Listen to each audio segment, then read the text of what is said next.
เห็นบ่โอ้นี่เห็นบ่ปลาพันล้วนๆมีกบตัวนึงโอ้ Amazing กบทุกคนสีดำๆนี่สองเถื่อขับใส่นี่ก่อน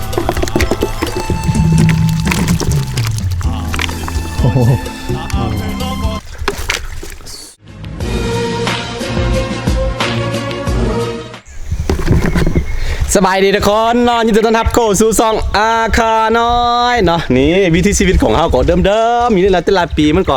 จะหมุนเวียนกลับมาเนาะช่วงนี้ก็จะเป็นช่วงเป็นยังก็ต้นเดือนกุมภาแล้วเนาะแล้วก็สิ่งที่คาดบ่ได้ก็คือเห็นว่านี่เป็นฤดูที่มาจับปลากันแล้วทุกคนเอ้ยน้ำห้วยแถวนี้มันแห้งแล้งหมดเนาะแล้วมันจะมีน้ำแบบว่าเป็นห้องที่มันบ่ทันแห้งอ่ะนะเขาสิไปหาจับปลาจุดแบบนั้นแหละทุกคนคือตัวนี้มันก็แห้งแล้วเนาะเป็นฤดูแบบว่าแต่ละปีหมุนเวียนกลับมาแบบว่าชีวิตเฮาก็จะผ่านไปแบบเนี้ยทุกคนเนาะแต่ละมื้อคอยทุกคนแบบว่าใช้ชีวิตแบบบ่ต้องคิดว่ามื้อนี้วันจันทร์แล้วมื้อนี้วันศุกร์แล้วมื้อนี้วันที่เท่านี้แล้วบ่ต้องคิดเนาะใช้ชีวิตให้เต็มที่เนาะตามที่เฮามักตามที่เฮาต้องการเนาะโอเคมื้อนี้สิมาจับปลากันถ้าผู้ใดจำได้เนาะปีอีกประมาณ2 ปีที่แล้วเนาะค่อยแล้วก็แม่ตากล้องแล้วก็น้องสาวเนาะตอนนั้นน้องสาวยังบ่ทันได้ไปแต่งงานบ่ไปเอาผัวเถื่อเนาะไปจับปลามันจะมีวังอันนึงเขาเรียกว่าวังพญานาคเนาะชาวบ้านเขาบ่มีผู้ใดกล้าเข้าไปแต่ว่าเฮาบ่ได้ลบลู่เนาะเฮาเพียงแต่ไปหากินนะเฮาก็เลยสิไปหาวังตัวนั้นแหละทุกคนโอเคไปกันนี่มาเลยน้ำแห้งหมดพี่น้องเอ้ยเข้ามาคือบนอื่นนี่แบบว่าแดดว่าร้อนแห้งเนาะแต่ว่าหลังจากที่ลงมาห้วยแบบนี้ก็จะรู้สึกว่าเย็นสุดซื่นทุกคนตามธรรมดาแล้วผู้ใส่ส่วนพออ้าข้าเขาบ่ซ่อนปูซ่อนปลากันเนาะเขาถือเขาขลามแต่ว่าเขาบ่ถือเนาะค่อยเป็นคนที่ทึกแม่สอนมาตลอดเรื่องหาอยู่หากินเขาเรียกว่าค่อนข้างเก่งเลยทีเดียวเลยแหละ มา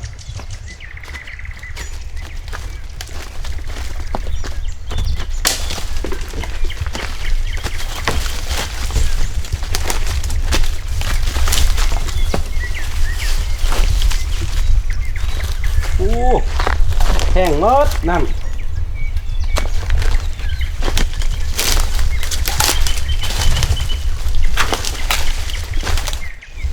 สั่งครับ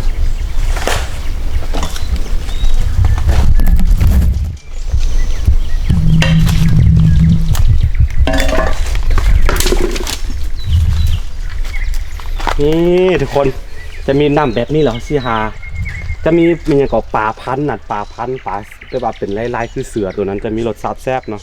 ส่วนใหญ่จะอยู่น้ำห้วยแบบว่าใสๆบอนสะอาดแบบนี้แหละปลานั่นเนาะแล้วก็มีกบมีปูมีอย่างโอเค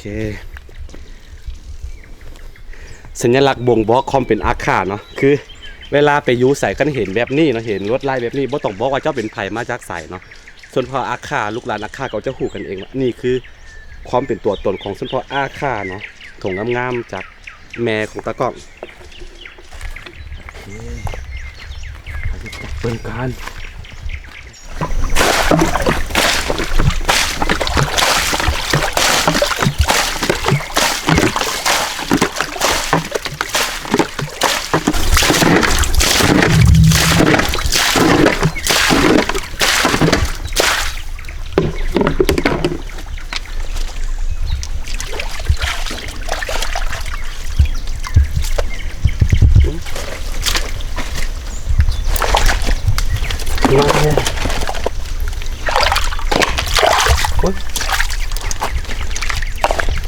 น่าจะบ่มีบันไดนี่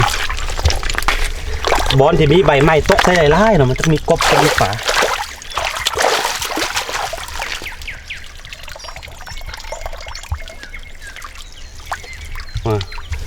โลตัวหวกพ่อมองหวกเอาไฟป่า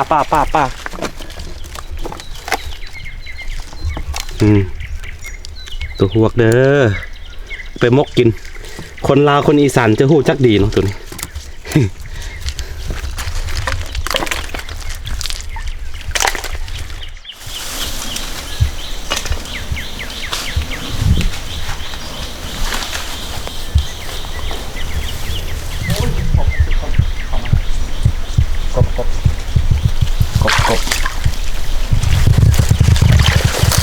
อนนี่เนาะเขาสิจับอยู่หนองตัวนี้บ่เป็นหนองเนาะมันเป็นแบบว่าน้ำบ่อธรรมชาติเนาะมันที่ตกข้างไว้เมื่อก่อนนี่จะเป็นแบบว่าหลายๆแต่ว่าหน้านี้ก็เข้าอย่างที่บอกไปมันเป็นไทยต้นเดือนกุมภาแล้วมันก็จะแห้งแล้งเนาะก็เรียกว่าสิมีปลาสิมีกบไม่ยังโดยเฉพาะมันตัวป่าพันธุ์เด้อป่าพันธุ์ป่าที่แซ่บที่สุดสำหรับข่อยเนาะจะเป็นปลาห้วยแต่นี่เนาะแซ่บนี่อยู่ทำกลางป่าลึกๆเลยเขาสิมาจับนี่แหละเขาสิตัดเอาใบต้นกล้วยเนาะไปใส่เนื่องจากว่ามันเป็นดำบอแล้วก็ค่อนข้างลึกเด้อที่ต้มลายเนาะโอเคทุกคนตื่นเต้นแฮงจะได้หลายพอสมควรปีจื้อได้มาปีก่อนเนาะเขาได้ฮอตซีโร่ได้ป่าพันธุ์เนาะกับตัวกบเลยนี่ทุกคนใส่กันเลยเอาน้ำออกก่อน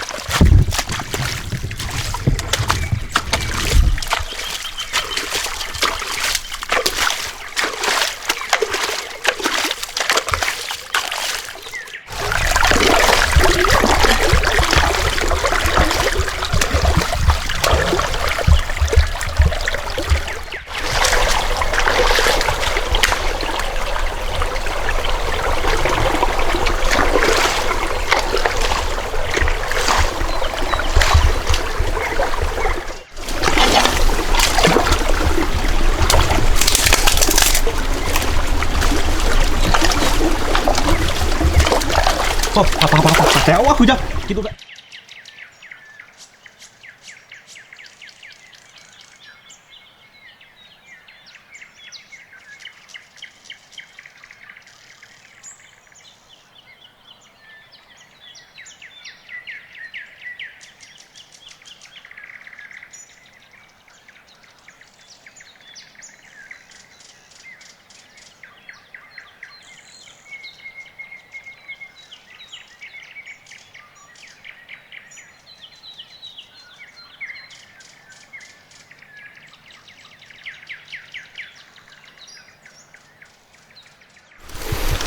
โอเคทุกคนตอนนี้ก็ได้เวลาจับปลากันแล้วเนาะรุ่นไปน้ำกันว่าเขาสิได้จักโลแน่นอนว่าเสือว่ามันได้หลายแน่นอนเด้อว้าวซิมาเก็บปีละครั้งเนาะซิมาจับเอาปลาที่ปีละเทื่อเนาะส่วนแหละชาวบ้านผู้อื่นกับบ่มามีแต่เฮาเนาะเข้ามาอยู่ในจุดนี้นะค่อนข้างเป็นปลาลึกอย่างที่บอกไปแล้วมันเป็นด้วยว่าค่อนข้างด้วยว่าคือเป็นสิบายยังไงอธิบายยังไงว่าดีมันเป็นปลาแบบว่ารู้สึกข่าวถ้าเข้ามาผิดจุดนี่แหละมันรู้สึกเย็นๆนะแบบว่ามีบางสิ่งบางอย่างครับเรียกว่าเขาก็มาคอกินเนาะมาคอกินน้ำเจ้าทิ้งเจ้าทานรุ่นไปน้ำกันพี่น้องเอ้ยสิได้ปลาจักโตจะมีปลาพันกับอันกบเนาะประมาณ 99%มาเอาสวิงมาบิงทั้งหลังโอเคเดี๋ยวให้กินเยอะๆสิโอเค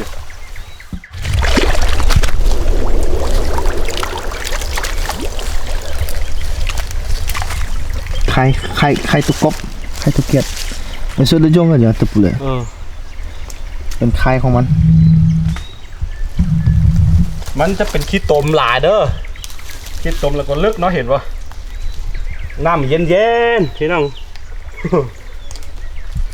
โอ้เอาต้องเอาต้นกล้วยนี่ไปน้ำ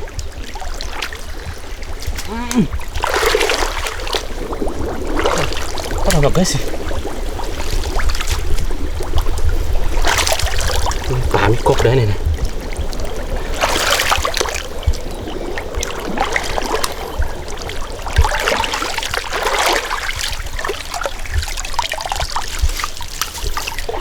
ใช่ไหมเดี๋ยวสิเดียวน้องเขาเลยเขาปลาเป็นหรือเปล่าวะ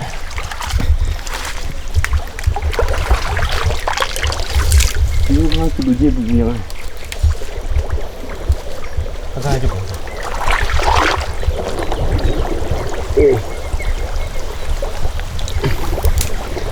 เอาได้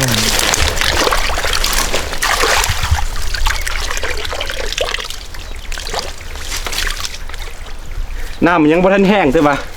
เอาก็สิจับก่อนเอาปลาลงมาเป็นอย่างนี้ลึกพุดโอ้ปล่อยเอาได้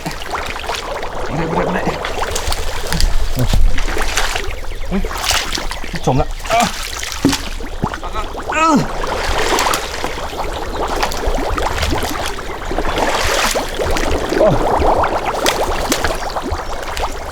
จั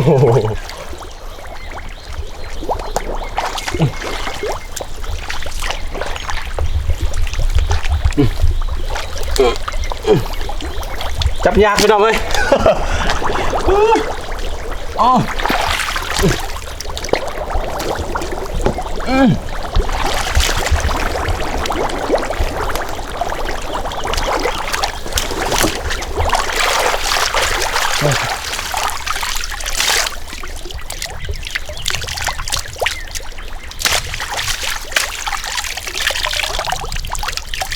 โอ้มาติ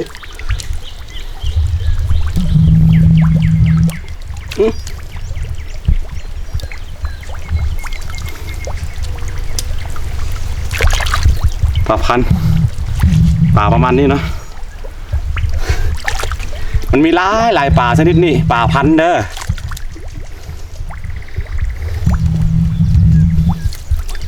โอ้คือปกติเนี่ยเขาซื้อมาจับน้ำกัน3 คนนะแต่ว่ามื้อนี้บ่มีผู้ใดทันก็เลยมาน้ำตากล้อง2 คนโอ้ยมีนี่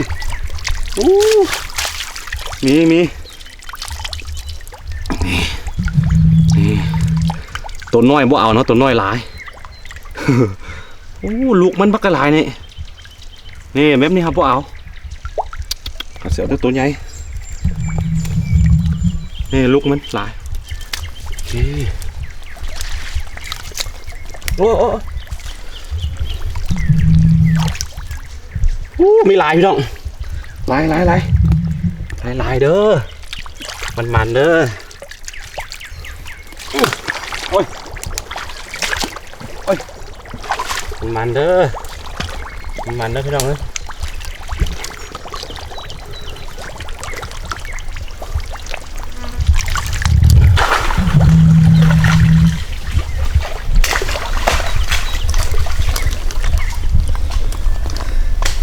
ขอเรียกเป็นกี่ถุงนะ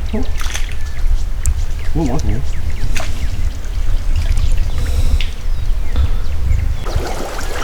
โอ้ย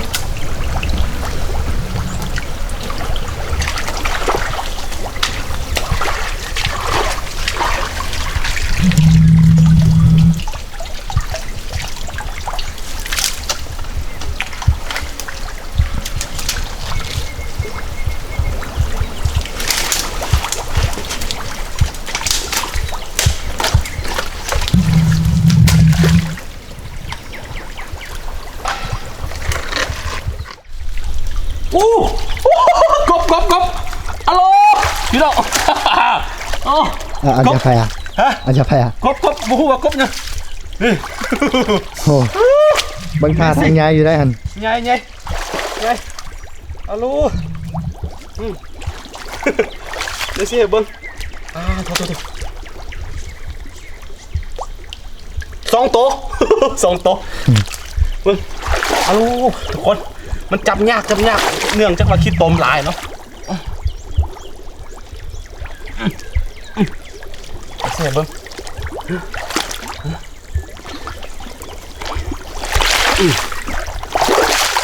เดี๋ยวอนุญาตปิด10มันไปวันระมัดระวัง2 ตัว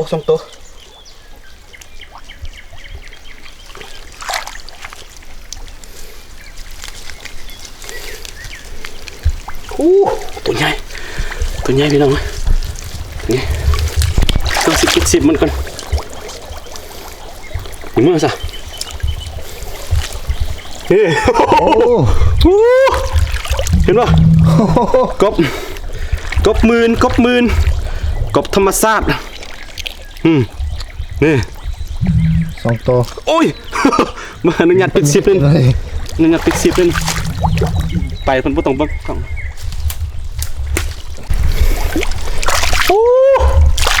ทุกคนสีดำนี่ฮัลโหลใหญ่ยังมีหลายเนาะยังมีหลายอยู่เดี๋ยวจับไปเลยโอเคลายบ่ลายก็ตายกู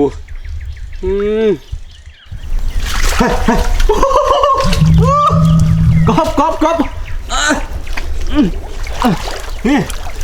กบอีกแล้วพี่น้องเอ้ยตัวใหญ่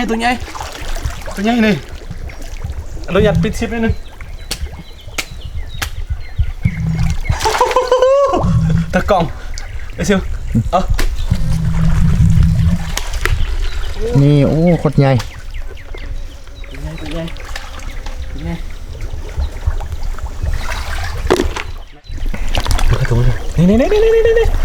คือวิธีการจับปลาพันธุ์ที่ง่ายที่สุดก็คือเนาะเฮ็ดให้มันนำคุ้นๆแล้วก็มันบ่สามารถหายใจได้แล้วก็มันบ่มีออกซิเด้มันสิขึ้นมาหายใจแล้วก็จับง่ายนะทุกคนโอ้เดี๋ยวเห็นมันบินไปดินมาด้วยใช่มั้ย ตัวนี้ก็ไปยัง นี่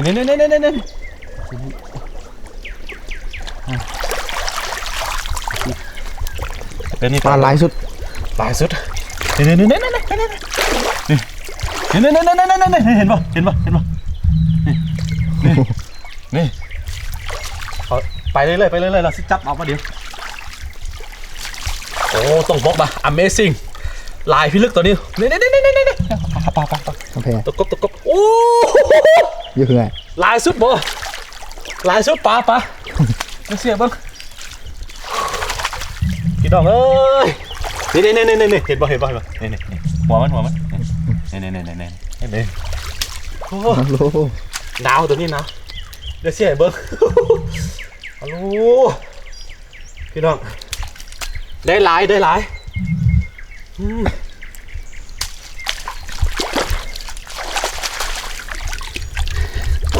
วเสียเบิ้งโอ้ป่าพันธุ์ล้วนๆนี่เห็นป่ะโอ้นี่เห็นป่ะป่าพันธุ์ล้วนๆมีกบตัวนึง ก็พร้อม โอ้ Amazing ตัวใหญ่ๆเด้อจะทอกเด้อเห็นป่ะนี่ ฮัลโหล นี่ฮัลโหลสุดยอดพี่น้อง มันมาอยู่ผมเป็นกอง นี่มันสินี่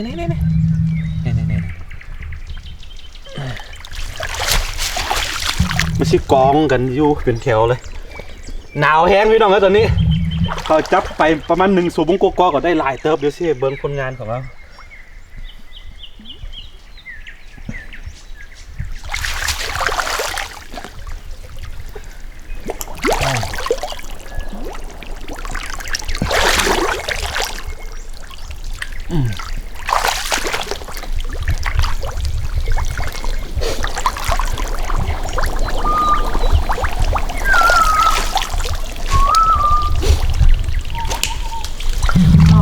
ไปลงกันต้องโทรหาใครเธอมันดื้อที่สุดในคน เพื่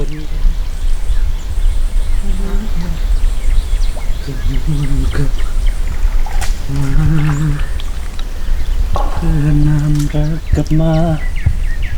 ต้องใช้เวลาเท่าใด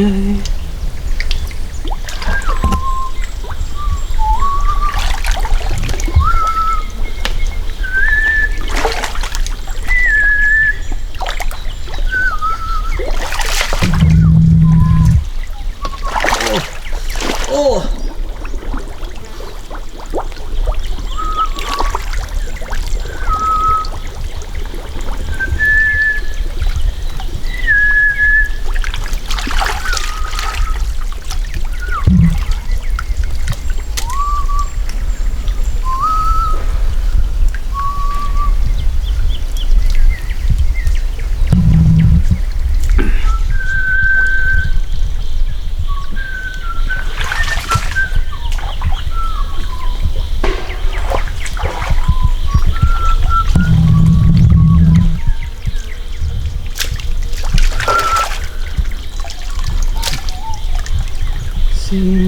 Pas pour vous d'attirer, hein, vrai. Il y a Sidouni.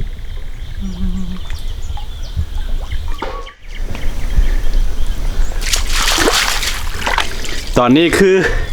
รู้สึกว่าหนาวแห้งพี่น้องเอ้ยเขาสิให้เบิ่งผลงานจังหน่อยก่อนเนาะตอนนี้เขาสิเอานี้อัดก่อนกูมาปีหน้าเขาก็สิได้มาอีก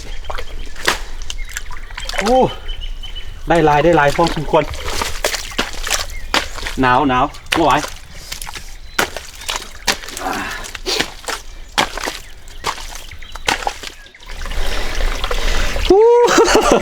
หมดมือเอาเอามาสวยด้วยหนึงมาตอนเที่ยงแล้วกะค่อนข้างอันนั้นเนาะไปเสียเบิ่งผลงานก่อนกับสายนี่โอ้2 คนตอนนี้ล่างก่อน เสียเบิ่งนี่เห็นป่ะกบใหญ่สุด ป่าสนิทเดียวกันหมดมันคือป่าพันธุ์เด้อป่าพันธุ์พี่น้องเห็นป่ะ ปลาพันกับกบ โอ้ป่าพันธุ์กับกบล้วนๆมีปูตัวหนึงมาผสมโอเคล่างกันตอนนี้ล่างให้มันสะอาดกันโอ้ประมาณ2 โลได้2 โลทุลาโลโอ้ลายเด้อล่างคู่กันหนาวแห้งนี่เนาะ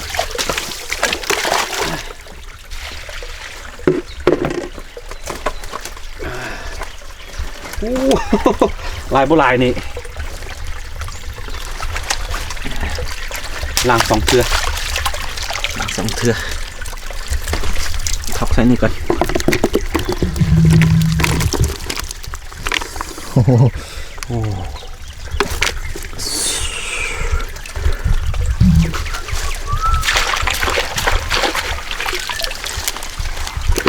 ล่างอีกเทือนึง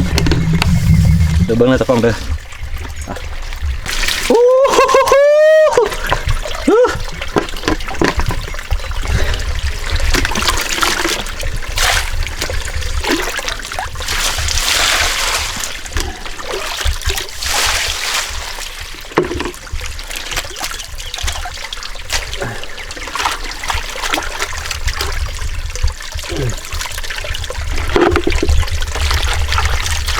โอ้กบเดี๋ยวสินับกบก่อนตัวใหญ่นี่1 ตัวได้2 ตัวใหญ่นะ2 ตัวนี่เอาตัวน้อยลายอยู่ตัวน้อยมันลดตกแจกนี่กบโอ้นี่แหละทุกคนวิธีหากินอยู่ภูอยู่ปลาเนาะแล้วดูนี่ก็เป็นช่วงที่ซ่อนปูซ่อนปลาอย่างที่บอกไปทุกไซส์กับบ่ซ่อนกันแต่ว่าเฮามักนะมักมันเป็นความทรงจำตอนน้อยๆอามาเพิ่นมักพาไปใหญ่มาบ่มีโอกาสตอนบ้านนี้มีโอกาสเฮาก็เฮ็ดเต็มที่ใช้ชีวิตด้วยว่าใช้สนุกสนานเต็มที่นะอันนี้กบล้วนๆเด้อนี่กบเนาะเห็นบ่1 ตัว 2 ตัว 3 ตัวโอ้ย3 ตัว 4 ตัว 5 ตัว 6 ตัว 7 ตัว 8 ตัว 9 10 11 12 13 14 15 ตัวนับทั้งตัวน้อยๆเล็กๆแดงๆนี่แล้วก็ลองซูมเบิ่งหลายอยู่แล้วก็สิ่งที่คัดบ่ได้เด้อตะกล้องเด้อเกมเด้อ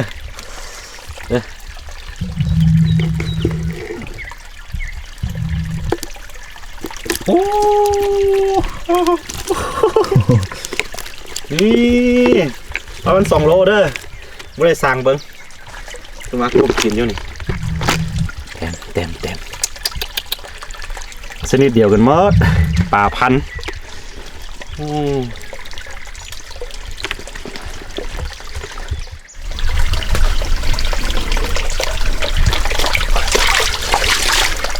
ตอนนี้รู้สึกว่ามันไก่สิคำเลยแหละทุกคนที่จริงค่ะว่าซีเฮ็ดกินนี่พี่แต่ว่ารู้สึกว่าหนาวแห้งนะหนาวบ่ไหวเต็มของนี่เลยเด้อทุกคนเด้อถือว่าคุ้มค่าเนาะคุ้มค่ากับกันมาโอเคเราสิกลับบ้านกันคือว่ามื้อนี้คุ้มค่านี่แหละคือวิธีการหาอยู่หากินนะแต่ละปีมันก็จะมาหากินแบบนี้ฤดูแล้งไหนเด้นี่สิ่งใดที่เราหากินเองได้ก็บ่ต้องออกเงินไปซื้อนะมันก็เป็น